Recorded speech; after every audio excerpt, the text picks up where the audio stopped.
होली पर्व के साथ ही जुड़ी है होलिका की कहानी, या यूं कहें कि होलिका की वजह से ही रंग गुलाल के इस पर्व का नाम होली पड़ा, तो ये कहना गलत नहीं होगा। होली को यूं तो बुराई का प्रतीक मानते हैं और होलिका जलाकर बुराई के अंत का उत्सव मनाते हैं, लेकिन सच ये भी है कि होलिका को जलाने से पहले उसकी पूजा की जाती है। होलिका अगर वास्तव में बुराई की प्रतीक होती तो उसकी पूजा नहीं की जाती।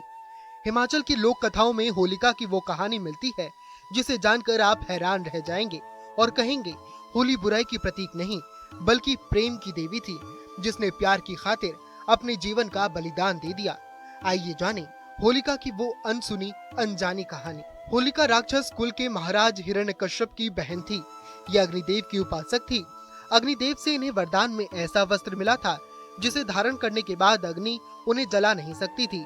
बस इसी बात के चलते हिरण्यकश्यप ने उन्हें यह आदेश दिया कि वो उनके पुत्र प्रहलाद यानी कि होलिका के भतीजे को लेकर हवन कुंड में बैठे।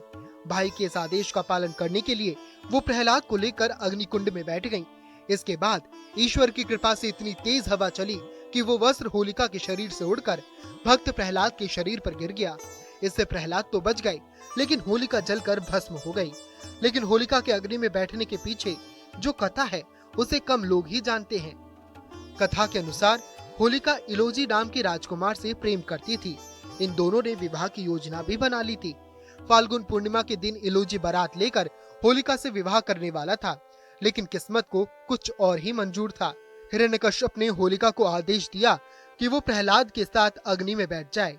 यूं तो होलिका इस क्रूर काम के लिए तैयार नहीं हुई, तो हिरण्यकश्यप ने होलिका को यह भय दिखाया कि अगर उसने आदेश का पालन नहीं किया तो इलोजी के साथ विवाह नहीं होने देंगे और इलोजी को दंडित भी करेंगे।